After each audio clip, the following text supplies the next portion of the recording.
Hello mga idol, magandang araw sa inyo. Welcome back sa ating channel. Ito na ang bagong chapter para kay si Chen at magandang linggo sa inyo. Samantala ay pumasok naman sa isang malalim na panaginip ang nahipnotismong si Gang Ting, bumalik ang kanyang isipan sa isang madilim na bahagi ng kanyang nakaraan. Sa kanyang alaala ay makikita ang isang dagwang kamay na mahigpit na nakahawak sa isang basag at matulis na kahoy. Sa murang edad na 8 taong gulang ay nakatayo ang batang si Gang Ting habang mabibigat ang kanyang paghinga. Balot ng sugat at dugo ang kanyang buong katawan matapos ang isang malagim na labanan kung saan makikita ang isang nakadepang biktima sa mismong likuran niya. Hindi kalayuan ay tahimik lamang na nanunood ang kanyang amang si Gang Lin. May bahagyang ngiti sa mukha ng lalaki bago nito malamig na pinuri ang kanyang anak dahil muli na naman itong nagwagi sa araw na iyon. Naging seryoso at napakatalim ng tingin ng batang si Gang Ting habang patuloy na tumutulo ang dugo mula sa kanyang mukha. Kasunod ng malagim na labanang iyon ay ipinakita ang walang pusong patakaran ng kanilang pamilya, habang nakaupo sa dulo ng isang malaki at mahabang hapagkainan ay malamig na nagbigay ng utos si Gang Lin. Sinabi nitong ang sinumang magwagi ay ang tanging may karapatang umakyat at kumain sa hapag. Walang kibo at dagwang naglakad ang batang si Gang Ting patungo sa kanyang ama habang tuluyan na niyang binibitawan at hinahayaang bumagsak ang hawak na basag na kahoy. Samantala ay kaawa-awang naiwan ang isa pang batang kinilala bilang si Gang Cheng na nakaluhod sa malamig na sahig, puno ng pasa at sugat ang 8 taong gulang na bata habang mahigpit na nakahawak sa kanyang dagwang braso. Idinagdag pa ng kanilang ama ang malupit nitong parusa na ang natalo sa laban ay kailangang manatiling nakaluhod doon sa buong magdamag. Nang tuluyang sumapit ang gabi ay naiwang mag-isa sa labas ang kaawa-awang si Gang Cheng, tahimik siyang nakaluhod sa ilalim ng liwanag ng buwan habang walang tigil na kumikulam ang kanyang sikmura dahil sa matinding gutom. Sa kalagitnaan ng kanyang pagdurusa ay biglang may isang kamay na nag-abot ng sariwang tinapay sa kanyang harapan. Narinig niya ang isang maikling utos na nagsasabing kuhanin niya ito at kumain. Pag-angat ng paningin ni Gang Cheng ay laking gulat niya nang makita ang kanyang nakatatandang kapatid na si Gang Ting na patagang lumapit sa kanya. Bakas ang matinding kaba sa boses ni Gang Cheng habang pag-ulong na nagbabala na kapag nalaman ng kanilang ama ang ginagawang pagtulong na ito ay tiyak na mapaparusahan muli si Gang Ting. Sa halip na matakot ay nanatiling seryoso ang mukha ng kanyang kapatid. Malamig siyang pinatigil ni Gang Ting sa pagsasalita at mariing iniutos na bilasan na lamang nitong kainin ang dalang pagkain bago pa sila mahuli. Isang nakakabinging tunog ng paghampas ang umalangaw sa loob ng madilim na silid, tuluyan ngang natuklasan ng kanilang ama ang ginawang pagtulong ni Gang Ting kaya naman walang awang tumama ang isang malakas na hagupit sa mismong mukha ng bata. Makikita ang nakakaawang kalagayan ni Gang Ting na walang saplot pang itaas habang nakaluhod sa sahig at tinitiis ang matinding sakit mula sa bawat latay ng makapal na pamalo sa kanyang nanginginig na katawan. Sa kanyang harapan ay malamig na nakatayo ang walang pusong si Gang Lin. Nababalot ito ng nakakakilabot na presensya habang nagliliwanag ang salamin nito at patuloy na nakatingin sa kanyang dagwang anak. Walang anumang bakas ng awa sa boses ng ama nang seryoso nitong tanungin si Gang Ting kung alam ba nito ang tunay na dahilan kung bakit hawak ng pamilya Gang ang pinakamataas na antas at kapangyarihan sa lipunan ngayon. Patuloy na nagpaliwanag si Gang Lin habang malamig na nakatitig sa kanyang dagwang anak. Buong pagmamalaki nitong sinabi na ang dahilan kung bakit nila hawak ang ganoong mataas na katayuan ay dahil siya ay isang walang hanggang mananalo. Idinagdag pa ng ama na tanging ang mga nagwawagi lamang ang may tunay na karapatang gumawa at magtakda ng mga batas. Habang nakadungaw sa kaawa-awang kalagayan ni Gang Ting ay muling nagbigay ng isang napakabigat na utos si Gang Lin. Mariin nitong sinabi na bilang isang anak ay wala siyang ibang dapat gawin kundi ang sumunod ng bulag sa lahat ng kanyang mga ipinapatupad na patakaran. Sa kabila ng matinding sakit at pang-aabuso ay hindi kinakitaan ng kahit anong takot ang batang si Gang Ting. Dahan-dahan itong nag-angat ng tingin habang nangingit-ngit ang mga ngipin at nagliliyab ang mga mata sa matinding galit at pagkasuklam. Sa mismong sandaling iyon ay tumubo ang isang madilim na determinasyon sa kanyang isipan. Tahimik niyang itinanong sa kanyang sarili kung siya ba ang magkakaroon ng kapangyarihang gumawa ng sariling batas kapag nagawa niyang pabagsakin ang kanyang walang pusong ama. Halatang nabasa ni Gang Lin ang tumatakbo sa isipan ng kanyang anak kaya isang mapanuksong ngisi lamang ang sumilay sa kanyang mukha. Kasunod nito ay ang pagbagsak ng isang basag na kahoy na espada na tuluyang nagkalasog-lasog sa lupa na naghudyat ng paglipas ng panahon. Sa susunod na eksena ay makikita ang binata ng si Gang Ting na nakaluhod sa sahig habang walang tigil na umuubo ng dugo. Matinding pinsala ang tinamo nito kung saan isang lalaking may puting buhok at may hawak na nagliliwanag na asul na espada ang nakatayo sa kanyang harapan. Hindi kalayuan sa likod ng lalaking iyon ay tahimik lamang na nanunood ang kanyang amang si Gang Lin. Pilit na iniinda ni Gang Ting ang sakit ng kanyang mga sugat habang hirap na nagtatanong sa kanyang ama kung bakit iba ang humarap sa kanya gayong malinaw na ito ang kanyang hinamon ng laban. Punong-puno ng galit at pagkabigo ang boses ni Gang Ting habang isinisigaw kung bakit kinailangan pa ng kanyang ama na gamitin ang Imperial Team para gawin ang maruming trabaho nito. Sa halip na makonsensya ay isang malamig na ngisi lamang ang sumilay sa labi ni Gang Lin habang bahagyang nakataas ang kanyang kamay. Mahinahon ngunit mayabang nitong ipinaliwanag na ang kanyang tunay na lakas ay hindi lamang nakabase sa kanyang sariling kakayahan sa pakikipaglaban kundi sa absolutong awtoridad na hawak niya sa kanyang mga kamay. Mula sa itaas ay makikita ang kaawa-awang kalagayan ni Gang Ting na nananatiling nakaluhod at sugatan sa harapan ng lalaking may puting buhok, patuloy na dumudugo ang kanyang mga sugat habang mariing idinagdag ng kanyang ama na ang mga batas sa mundo ng mga tao ay hindi kasing simple ng iniisip nito ngunit may isang bagay na mananatiling absoluto. Ikinuyong ni Gang Lin ang kanyang kamao habang mariing idinidiin na ang absolutong bagay na iyon ay ang pagkapanalo. Makikita ang labis na pagdurusa sa dagwang mukha ni Gang Ting na nananatiling nakayuko at walang kalaban-laban. Patuloy na nagsalita ang kanyang ama upang ipaalala na hindi mahalaga ang pamamaraan dahil ang tanging may halaga lamang ay ang huling resulta. Bilang anak ni Gang Lin, isang mabigat na responsibilidad ang iniatang sa kanya na manatili palagi sa pinakamataas na antas. Idinagdag pa ng walang pusong ama na kahit kailanganin pa nitong isantabi ang sariling pamilya, mga tungkulin, o maging ang mga prinsipyo sa buhay ay dapat pa rin itong manalo. Sa huli ay mas lalong naging malamig at matalim ang tingin ni Gang Lin sa kanyang anak, walang anumang emosyon itong binitawan ang mabibigat na salitang ang tagumpay ang kaysa isang dahilan kung bakit nabubuhay si Gang Ting sa mundong ito. Sa isipan ng batang si Gang Ting ay naiwan ang isang napakabigat na tanong. Habang bakas ang matinding kalungkutan at pagkabigo sa kanyang sugatang mukha ay tahimik siyang naguluhan. Pilit niyang inisip kung ang pagkapanalo nga ba talaga ang kaysa isang dahilan kung bakit siya nabubuhay sa mundong ito. Ngunit ang madilim na alaalang iyon ay biglang naputol ng isang matalim na liwanag, sa isang iglap ay bumalik ang isipan ni Gang Ting sa kasalukuyan sa loob ng nakakakilabot na kuweba. Tahimik na nakatayo sina si Chen, Gang Ting, Kai Yu, Sato Uuta, at Ivan sa gitna ng mga nagliliwanag na berdeng itlog. Sa kanilang harapan ay patuloy na naglalabas ng matinding lilang enerhiya ang dambuhalang ahas na nababalot sa puting tela, ramdam ang napakabigat na presensya sa buong paligid habang seryosong kaharap ng grupo ang tunay na Panginoon ng pugad ng mga demonyo. Habang seryosong nakatitig sa dambuhalang kalaban ay muling kinumpirma ni si Chen sa kanyang isipan na ang ginagamit nitong hipnotismo ay isang alpha wave na eksaktong kapareho ng atake ni Wrath. Mabuti na lamang at patuloy na gumagana ang inihanda niyang beta wave audio frequency sa loob ng kanyang tainga upang tuluyang neutralisahin ang epekto nito, ngunit hindi niya maiwasang makaramdam ng matinding pressure ng muling sulyapan ang kanyang mga kasamang sina Kai Yu, Sato Uuta, at Ivan. Patuloy na nagliliwanag ng pula ang kanilang mga mata dahil sa kawalan ng anumang proteksyon kaya naman nasa bingit ng kamatayan ang kanilang mga buhay anumang oras. Dahil sa sitwasyong ito ay buong tapang na nagdesisyon ng ating bida na kailangan na niyang tapusin ang Panginoon ng Kuweba sa pinakamabilis na paraan. Sa susunod na sandali ay mahigpit niyang ikinuyong ang kanyang kamao habang biglang damaloy ang malakas at nakakakilabot na dilaw na kuryente sa kanyang kamay na naghuhudyat ng kanyang nakamamatay na pag-atake. Aktang susugod na sana si Chen nang biglang may isang kamay na mahigpit na pumihil sa kanyang braso. Bahagyang nagulat ang ating bida at agad na napalingon upang makita si Gang Ting. Mahina at hirap na sinabi ng binata na maghintay muna siya. Makikita ang matinding pagdurusa sa mukha ni Gang Ting habang mahigpit na nakabaon ang kanyang mga daliri sa sariling dibdib na umaagos ang napakaraming dugo. Patuloy na pamatak ang sariwang dugo sa malamig na sahig habang naghihingalong inamin niya kay si Chen na hindi niya alam kung paano nito nagawang takasan ang nakakakilabot na hipnotismo.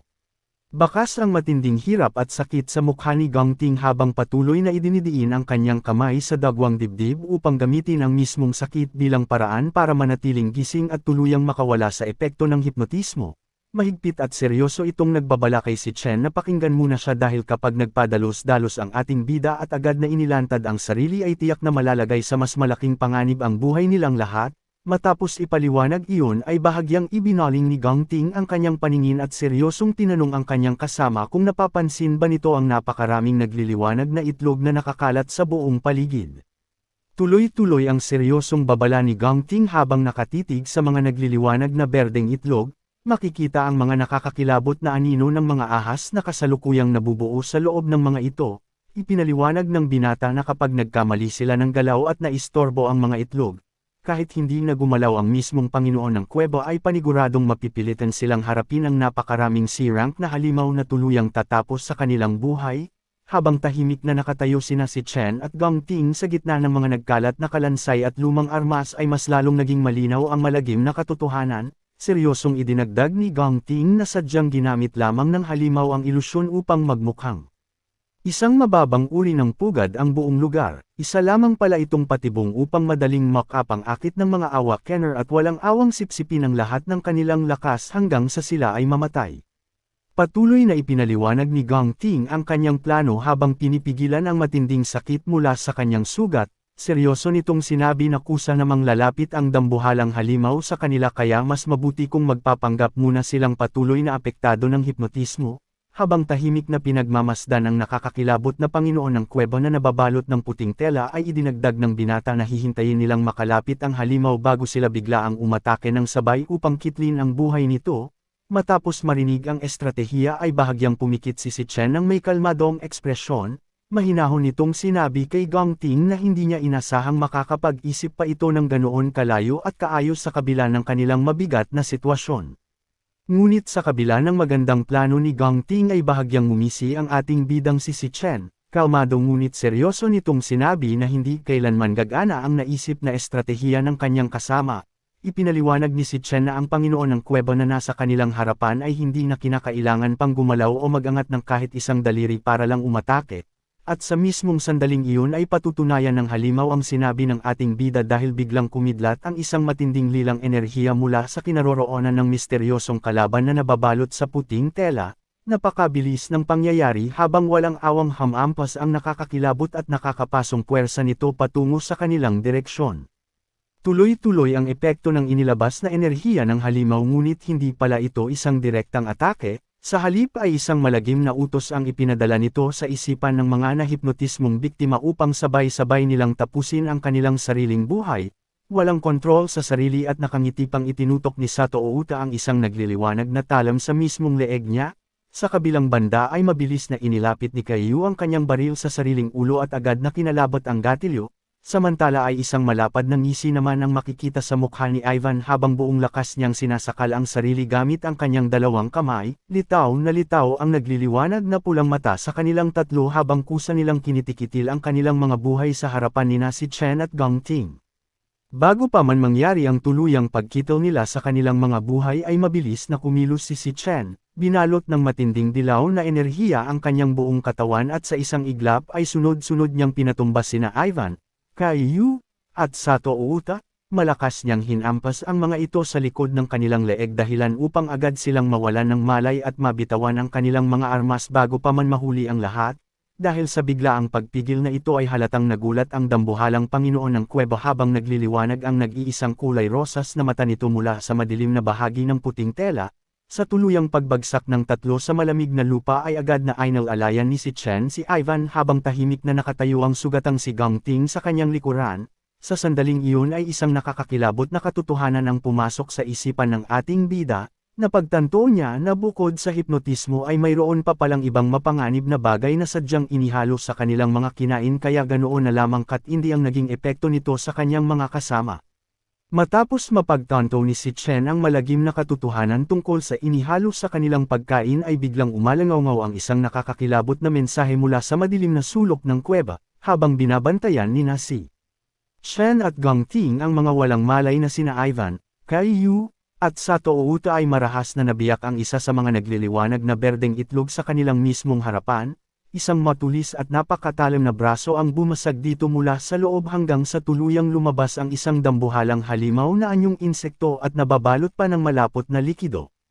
Kasabay nito ay ang tuloy-tuloy at sunod-sunod na pagkalasog ng iba pang mga itlog sa buong paligid. Sa hindi kalayuan kung saan tahimik na nakatayo ang Panginoon ng kuweba ay mabilis na nabuo ang isang nakakatakot na hukbo. Sa isang iglap ay napalibutan sina si Chen at ang kanyang mga kasama ng 12-dosenang mga halimaw. Ang mga bagong pisang kalaban na ito ay kinilala bilang mga Blade or Mantis na pawang mga C-rank na Flora Assassin. Labis na nakakapangilabot ang kanilang mababangas na anyo habang iwinawasiwas ang kanilang mga higanteng karit na braso. Sabay-sabay na nagliwanag ang kanilang malalaking kulay rosas na mata kasunod ng isang malagim at galit na utos mula sa kanilang pinuno na tapusin at patayin silang lahat. Sa pagpapatuloy ng nakakakilabot na tagpo ay makikita mula sa itaas ang tuluyang pagkubkob ng pangkat ng mga dambuhalang Blade or Mantis. Nagliliwanag ng kulay berde ang kanilang mga dambuhala at matatalim na karit na braso habang unti-unti nilang pinalilibutan ang kinaroroonan nina si Chen at Gong Ting. Sa gitna ng matinding panganib na ito ay nananatiling matatag ang dalawa upang protektahan ang mga walang malay na sina Ivan, Kaiyu, at Sato Uuta na nakahandusay sa malamig na lupa. Dahil sa tila kawalan ng pag-asang sitwasyon ay naging labis na seryoso at napuno ng determinasyon ang mukha ni Gong Ting, nababalot ng anino ang kalahati ng kanyang mukha habang patuloy na tinitiis ang matinding sugat sa kanyang dibdib. Pabulong at seryoso niyang sinabi na tila wala na siyang ibang pagpipilian kundi ang simula ng isang emergency protocol. Kasunod nito ay ang mabilis at mahigpit na pagbunot ni Gong Ting sa kanyang espada mula sa lalagyan nito. Kumislap ang matalim na talim ng kanyang arma sa gitna ng madilim na kuweba, habang inihahanda ang sarili sa isang madugong pakikipaglaban ay seryoso niyang tinawag si Chen na nakatayo sa kanyang likuran. Puno ng paninindigan ang boses ng sugatang binata nang sabihin nitong mayroon siyang ipagkakatiwalang isang napakahalagang gawain sa ating bida. Walang pag-aatubiling iniharap ni Gong Ting ang kanyang sarili sa nagbabadyang panganib habang mahigpit na nakahawak sa kanyang espada, buong tapang siyang pumuster at seryosong iniutos kay si Chen na agad nitong ilabas sina Ivan, Kaiyu, at Sato Uuta mula sa nakakakilabot na pugad ng mga demonyo. Idinagdag pa ng sugatang binata na siya na lamang ang maiiwan upang buong lakas na harangin ang papalapit na kawan ng mga halimaw. Bakas ang matinding pagkagulat sa mukha ni si Chen nang marinig niya ang mabigat at matapang na desisyon ng kanyang kasama. Sa kabilang banda ay nagliwanag ng kulay ginto ang mga matalim na mata ni Gong Ting na punong-puno ng determinasyon. Habang pilit tinitiis ang sakit mula sa kanyang dagwang dibdib at umiilaw ang hawakan ng kanyang armas ay buong kumpiyansa niyang idineklara na kahit hindi niya makayanang tapusin ang buong hukbo ng kalaban ay hinding-hindi magiging problema para sa kanya ang lumaban upang bumili ng sapat na oras para tuluyan silang makatakas. Kasunod ng matapang na paninindigan ni Gong Ting ay ang mabilis at agresibong paglipad ng isang dambuhalang Blade or Mantis patungo sa kanyang direksyon. Sa kalagitnaan ng ere ay marahas na iwinasiwas ng halimaw ang mga matatalim nitong karit habang nagpapakawala ng isang nakakabinging hiyaw na umaalingaw-ngaw sa buong paligid. Hindi nagpatinag ang sugatang binata at mabilis na sinalubong ang malakas na pag-atake ng kalaban, ginamit ni Gong Ting ang kanyang nagliliwanag na espada upang salagin ang bawat mabigat na hampas ng halimaw. Kasabay ng nakakagimbal na tunog ng nagkikiskisang mga armas ay ang pagsabog ng iba't ibang kulay ng enerhiya at kislap mula sa kanilang matinding sagupaan, habang buong lakas at tapang na pinipigilan ni Gong Ting ang dambuhalang insekto ay isang mabigat na pagsisisi ang dumaan sa kanyang isipan, taos puso niyang inamin sa kanyang sarili na ang kanyang naging paggiit para sa isang tiebreaker ang pangunahing dahilan kung bakit tuluyang nakaladkad ang lahat ng kanyang mga kasama sa ganitong malagim na sitwasyon. Dahil sa pambihirang lakas ng sagupaan ay isang nakakabulag na pagsabog ng enerhiya ang namuo sa pagitan ni Gong Ting at ng dambuhalang Blade or Mantis. Ang matinding puwersa mula sa salpukan ay mabilis na nagtulak sa sugatang binata patalikod dahilan upang mapadaos-daos siya ng malayo sa malamig na lupa. Upang pigilan ang kanyang patuloy na pag-atras ay mariin niyang ibinaon ang talim ng kanyang nagliliwanag na espada sa sahig na lumikha ng mga kislap dahil sa matinding pagkakakiskas. Pag-angat ng kanyang paningin ay makikita ang nagliliyab na determinasyon sa mga ginintoang mata ni Gong Ting, sa kabila ng mga patak ng pawis at mga pasa sa kanyang mukha ay mas lalo pa niyang hinigpitan ang paghawak sa puluhan ng kanyang sandata gamit ang dalawang kamay. Sa mga sandaling ito ay isang matatag at mabigat na paninindigan ang nabuo sa kanyang isipan, buong tapang at seryoso niyang idineklara na dahil siya ang nag-umpisa ng gulo at panganib na ito ay nararapat lamang na siya rin mismo ang tuluyang tatapos nito. Habang nakaluhod ang dagwang si Gong Ting at pilit na bumabangon gamit ang kanyang nagliliwanag na espada ay umalangaw-ngaw ang mga tahimik na yabag ng isang taong naglalakad patungo sa kanyang direksyon. Mula sa likuran ay unti-unting lumapit ang anino ni si Chen. Isang kalmado ngunit tiwalang ngiti ang sumilay sa mukha ng ating bida habang biglang binalot ng matinding dilaw na kuryente ang kanyang kanang kamay. Sa mismong sandaling iyon ay lumitaw ang isang misteryosong liwanag na naghuhudyat ng kanyang pagpapalit ng klase. Mahinahon niyang sinabi kay Gangting na tila nagkamali siya sa kanyang unang pagkilala sa tunay na pagkatao ng binata. Idinagdag pa ni si Chen na hindi lamang si Gangting ang nag-iisang sumang-ayon na ituloy ang kanilang laban at patunayan ang sarili. Sa susunod na tagpo ay buong tapang na pamwesto si Chen sa mismong harapan ng sugatang si Gangting upang tulungan ito at saluhin ang laban. Ipinamalas ng ating bida ang kanyang bagong antas bilang isang level 24 na lightning assassin. Patuloy na dumadaloy ang mga malalakas at nakakapasong dilaw na kidlat sa kanyang buong katawan habang mahigpit niyang hawak ang isang mahaba at matalim na sandatang purong gawa sa nagliliyab na kuryente. Bakas ang pagkagulat sa mukha ni Gangting na nakahanda pa rin sa kanyang likuran habang seryosong idineklara ni si Chen na maging siya ay pumayag din sa kasunduang iyon kaya naman hindi niya hahayaang mag-isa nitong harapin ang nakakakilabot na hukbo ng mga halimaw.